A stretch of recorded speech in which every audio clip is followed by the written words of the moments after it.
Let me ask you a question, a simple one. If I handed you $1,000 right now, cash, no strings attached, what would you do with it? Take a second and really think about it. What's your first gut-level instinct? If you're like most people, your mind probably jumped to something immediate. A new phone you've been eyeing. A weekend getaway you desperately need. Maybe you'd finally buy that designer jacket or treat your friends to a lavish night out. It's the thrill of the spend, the instant gratification. Or perhaps your reaction was more practical.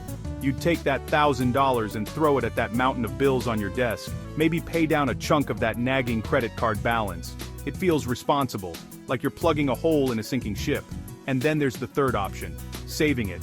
You'd put it away, maybe in your standard savings account, for a rainy day. But what does that even mean? Without a specific job for that money, it often just sits there, losing value to inflation, waiting to be raided the next time an emergency that looks a lot like a sale comes along. Spend it, pay bills with it, or let it sit. These seem like the only logical choices. And that's why most people believe that $1,000, while nice to have, isn't really enough to change anything significant in their financial lives. But I'm here to tell you that this exact mindset, the belief that small amounts of money don't matter, is the biggest misconception in personal finance. It's the invisible script that keeps so many of us stuck, and it's precisely how the big financial institutions, the banks, keep winning. Now let's be clear, banks don't win because their executives are geniuses or because they have some secret knowledge you can't access. They aren't smarter than you. They win because they have a system. They understand a fundamental truth that most of us overlook. Money is always moving. Your $1,000 sitting in a low-yield savings account isn't just sitting. The bank is lending it out for a car loan at 7%, a mortgage at 6%, a business loan at 9%, all while paying you a fraction of a percent. They understand the power of aggregation and the velocity of money. They win because they have a plan for every single dollar, especially yours. They win because they understand how money moves. And most people simply don't.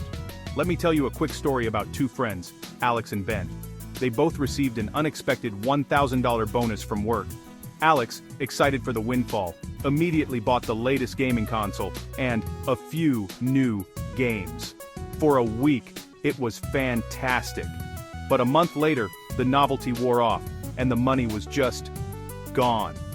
A few months after that, Alex's car broke down, requiring an $800 repair. With no savings, it went straight onto a high-interest credit card, creating a new cycle of debt and stress.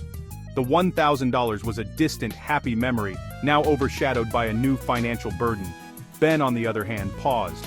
He was tempted to spend it, but he decided to try something different. He took that $1,000 and used it to start an emergency fund in a high-yield savings account, a concept we'll dive into shortly. It wasn't exciting. There was no unboxing video. But 6 months later, when his apartment's water heater burst, he had the cash to cover the deductible without even flinching. He avoided debt, avoided stress, and kept his financial footing. Alex's $1,000 provided a week of fun. Ben's $1,000 bought him peace of mind and financial stability. Same amount of money, but a radically different outcome. The difference wasn't luck, it was a plan. Today I'm going to give you that plan. I'm going to show you 8 specific smart money moves you can make with just $1,000 that can transform it from a simple pile of cash into the bedrock of real lasting financial security. We're going to cover, first, how to build a starter emergency fund that acts as a firewall between you and debt. Second, where to park that cash in a high-yield savings account so it actually works for you. Third, we'll explore certificates of deposit, or CDs, for when you're ready for the next level of safe returns. Fourth, we'll uncover the world of bank bonuses, essentially getting paid to save. Fifth, we'll demystify index funds and show you how to start investing for the long term. Sixth, we'll tackle the most destructive force in personal finance, high-interest credit card debt. Seventh, we'll break down retirement accounts like 401ks and IRAs in simple terms. And finally, we'll look at 529 plans for education savings. And by the end of this video, you will have a crystal clear understanding of which of these moves is the right one for you, right now. This isn't just for people with a perfect credit score and a 6-figure salary. This is for you if you feel like you're living paycheck to paycheck. It's for you if you're staring at a mountain of student loans or credit card debt and feel completely overwhelmed. It's for you if you're just starting your career and have no idea where to begin. Whether you're broke, in debt, or just starting out, there is a step here for you. My promise to you is that we will keep this simple, practical, and action first. There will be no confusing jargon, no get-rich-quick nonsense, just a clear step-by-step roadmap. Because here's the secret, building wealth isn't about finding the one perfect moment to make a brilliant move. It's not about timing the market or picking a winning stock. It's about sequence. It's about making the right first move, which then makes the second move possible, which then sets up the third. You don't need perfect timing. You need the right sequence. Our goal today is to find your first domino, the one move that will start your chain reaction. So, grab a notebook, silence the distractions, and get ready to take control. Let's move. Welcome to the first, and arguably most important, step on your journey to financial stability. Before we talk about investing, before we chase bonuses, and long before we get into any of the more complex strategies for building wealth, we need to build a foundation. We need to build a wall. This first move isn't about getting rich, it's about creating a buffer that prevents you from going broke. It's about building protection. Think about it. Life is unpredictable. Emergencies don't send you a calendar invite. They don't ask for permission. One day, everything is fine. The next, your car's transmission fails. A pipe bursts in your apartment. You get a medical bill you never saw coming, or your company announces unexpected layoffs. These events are stressful enough on their own, but when you don't have a financial cushion, that stress multiplies exponentially. When you're not ready for the unexpected, a different, more insidious guest shows up at your door. High-interest debt. This is the critical moment where a temporary problem can become a long-term financial prison. That single $800 car repair, when put on a credit card with a 25% interest rate, doesn't just cost $800. It becomes a relentless cycle. One unexpected expense is exactly how millions of people end up trapped, paying that 25% interest not just for a few months, but for years. Let's break down that math, because it's terrifyingly simple.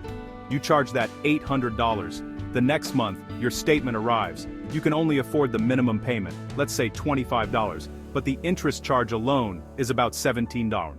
So your $25 payment only reduces your principal by $8. The next month it happens again. Without cash, that $800 at 25% grows while you sleep. Those minimum payments stretch what should have been a one-time problem across months, and often, years. You end up paying hundreds of dollars in interest, all because you didn't have the cash on hand at that one critical moment. This is the spiral. This is the trap we are going to dismantle, starting right now. Now imagine that same scenario, but with a safety net. The car breaks down. The bill is $800. It's still frustrating, it's still annoying, but it's not a catastrophe. Why? Because you have a starter emergency fund. A $1,000 buffer turns a potential crisis into a mere inconvenience. With cash, you pay the bill. Once. The transaction is over. There is no interest. There is no monthly statement reminding you of the debt. There is no mental weight, no stress, and absolutely no spiral. You simply pay it, and then you focus on rebuilding your fund. The problem is solved, not postponed. This is the power we're building. It's the freedom to solve a problem and move on. The initial goal isn't getting rich. It's a night spawn this surfers us.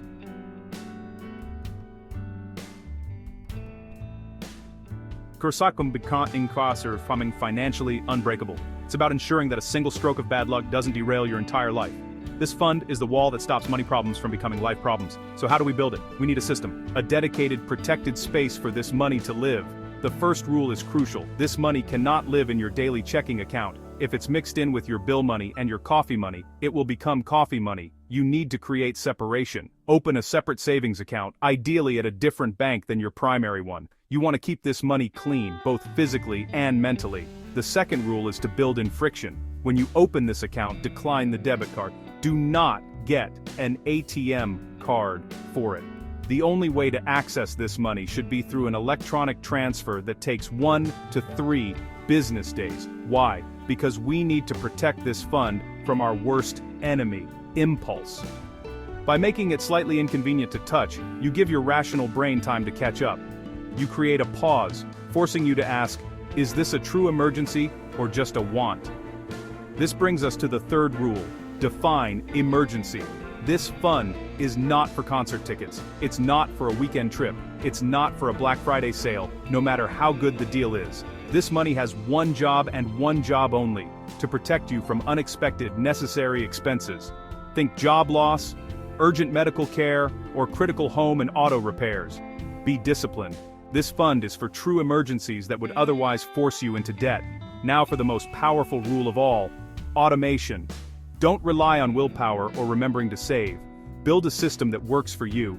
If you don't have $1,000 yet, go into your bank account right now and set up an automatic recurring transfer from your checking to your new emergency savings account. The amount doesn't have to be huge. What matters is the consistency.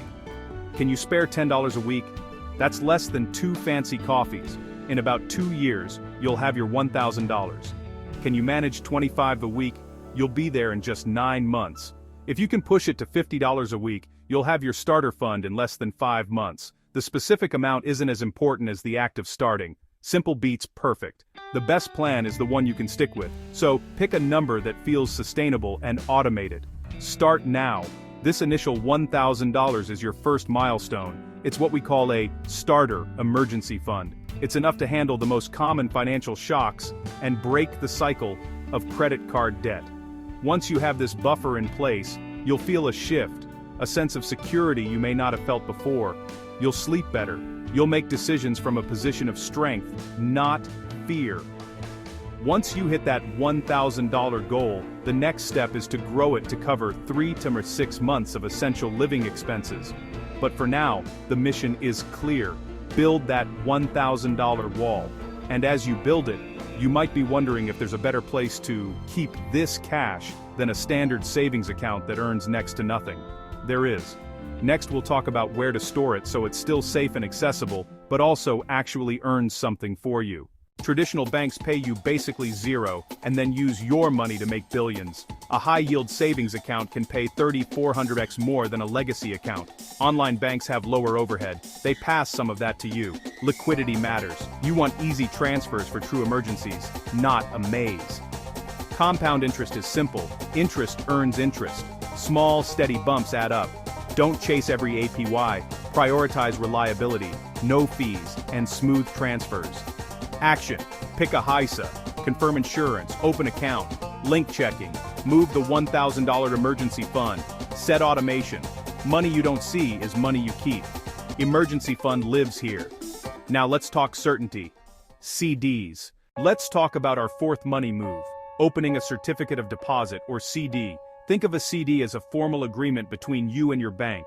You're essentially saying, here is a specific amount of money that I promise not to touch for a set period of time. In exchange for my commitment, I want you to pay me a higher guaranteed interest rate than you would for a regular savings account. The bank agrees because your locked-in funds provide them with stability, allowing them to plan their own lending activities more effectively. It's a win-win, built on the simple principle of patience paying off, and just like your savings accounts, CDs are typically FDIC or NCUA insured up to $250,000, making them one of the safest places to grow your money. The core of the CD agreement rests on 2 pillars, fixed terms and fixed rates. This is where you trade flexibility for predictability. The term is the length of time your money is locked up. This can range from as short as a few months to as long as 5 or even 10 years. Generally, the longer the term you commit to, the higher the interest rate the bank will offer you. The rate is the interest you'll earn, and the magic word here is fixed. Unlike a high-yield savings account where the APY can fluctuate with market conditions, the rate on your CD is locked in the day you open it and stays the same for the entire term. This provides absolute certainty about your return on investment. This fixed-rate feature is a powerful tool. If you believe interest rates are at a peak and might fall in the coming months or years, locking in a high CD rate can feel like a strategic victory. You'll continue earning that great rate even as rates on other savings products decline. Conversely, if rates are low but expected to rise, locking your money in a long-term CD might mean missing out on better returns later. It's a calculated decision. That's why CDs shine brightest when you have a sum of money you are absolutely certain you won't need for a specific period. This isn't your emergency fund. This is money with a job and a deadline. A down payment for a house you plan to buy in 2 years, the budget for a wedding next fall, or funds to replace your car in 18 months. Now for the crucial trade-off, the penalty for breaking your promise. If you need to withdraw your money before the CD's maturity date, you will face an early withdrawal penalty. It's essential to read the fine print before you commit. A typical penalty might be the equivalent of 3 months of interest for a 1-year CD, or 6 to 12 months of interest for longer-term CDs. In most cases, this penalty is deducted from the interest you've earned. However, if you withdraw very early in the term, before you've accrued enough interest to cover the penalty, it could potentially dip into your original principal deposit. This is the cost of certainty, so be sure you understand the terms completely. So how can you get the higher yields of CDs without completely sacrificing access to your cash? The answer is a popular strategy called a CD ladder. Here's how you build one. Instead of putting a large lump sum into a single long-term CD, you divide it into smaller, equal portions and invest them in CDs with staggered maturity dates. For example, with $4,000, you could put $1,000 into a 6-month CD, $1,000 into a 12-month, $1,000 into an 18-month, and $1,000 into a 24-month CD. Now, you have a portion of your money becoming available every 6 months. When the first 6-month CD matures, you have a choice. You can either use the cash, or, if you don't need it, you can reinvest it into a new 24-month CD to keep the ladder going and capture the highest rates. This strategy creates a steady stream of liquidity while allowing the bulk of your money to benefit from higher long-term yields. So, who are CDs really for? Let's create a simple decision tree. You should strongly consider a CD if you identify as a risk-averse saver who wants guaranteed returns, if you're saving for a specific, non-negotiable goal, with a fixed timeline, or if you have a lump sum of cash that you want to protect from your own spending impulses while it earns a competitive yield. On the other hand, you should probably avoid CDs if this is your primary emergency fund and you need immediate access without penalty. If you have high-interest debt like credit cards that carry a much higher interest rate than any CD could offer, or if you're investing for long-term growth, like retirement decades away, where the stock market historically provides higher returns. Finally, it's worth knowing that not all CDs are created equal. Beyond the standard CDs offered by your local bank, you might encounter add-on CDs, which allow you to deposit additional funds during the term, or brokered CDs, which you can buy and sell through a brokerage account. Brokered CDs can sometimes offer higher rates and, importantly, can be sold on a secondary market before maturity without incurring a bank penalty, though their market value could be more or less than you paid. For most people starting out, a traditional CD from an insured bank is the simplest and safest path. In summary, CDs are a powerful tool for disciplined saving toward near-term goals. They provide certainty in an uncertain world. Whether it's for a car, a vacation, or a tuition deposit, they help you stay on plan by making your money a little less accessible, but a lot more productive. For savers who value security and predictability, a CD lets you sleep soundly at night, knowing your money is safely earning on a fixed, predictable schedule. This is one of the few times banks will lose, and you win. Banks pay to acquire you. If terms fit, take the money. Common strings, direct deposit, minimum balance, timeline, track dates. Use a simple tracker to avoid fees and hit the bonus cleanly. Bonuses can be taxable as interest. Note it for taxes. This isn't gaming the system. It's using the same incentives banks use on you. When the bonus lands, move it to your goal. Don't let it evaporate. Plan the flow. Free money should feel organized. Most professional investors don't beat the market. Index funds are the market. An index fund buys hundreds of companies at once. One click, instant diversification. S&P 500 covers leaders across sectors. When the economy grows, you participate. About 10% average annual return over decades, with bumps along the way. Time in market beats timing. Consistency outpaces guesses. Open a low-fee brokerage, link your bank, buy a broad market index fund, dollar cost average, set automation. Volatility becomes your ally when you keep buying. Fees compound against you. Pick low-cost funds. Invest after your emergency fund and debt strategy are in place. If your credit card is charging you 25%, that's a guaranteed negative return. Paying this down can be your highest return move. Risk-free. Snowball. Pay smallest balance first for quick wins. Avalanche, pay highest APR first for math wins. Momentum matters. Early wins keep you moving. Lower utilization and on-time payments boost your credit over time. Cut a little, reassign to principal.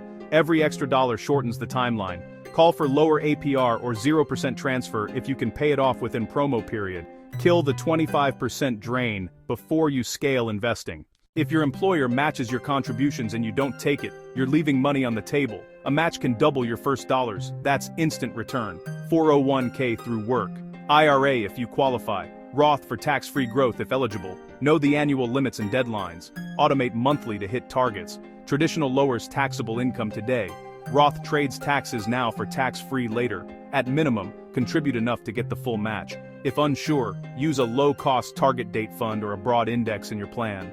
Free money first, then keep raising the percent each quarter. Even if your child is young, time is the biggest advantage. 529s offer tax-advantaged growth for education expenses. Tiny monthly amounts can snowball into real tuition help. Funds can cover qualified education costs. Check your state's rules and benefits. New rules allow limited rollovers to a Roth IRA under conditions. Know the caps and timeframes. For parents, grandparents, or guardians with education goals. Not ideal if you're still drowning in high-interest debt. Pick a low-cost plan. Your states or another if cheaper. Fees matter. Automate something small. Time does the heavy lifting. Start now, adjust later as your budget grows. You don't need thousands of dollars to change your financial future. You need direction. Banks win when people stay confused. You win when you act even with just $1,000. Pick one move today, then stack the rest over time. If this helped you, hit like, subscribe, and share it with someone who needs a better financial path. Your next dollar deserves a job. Give it one. Start now. Future, you will thank you.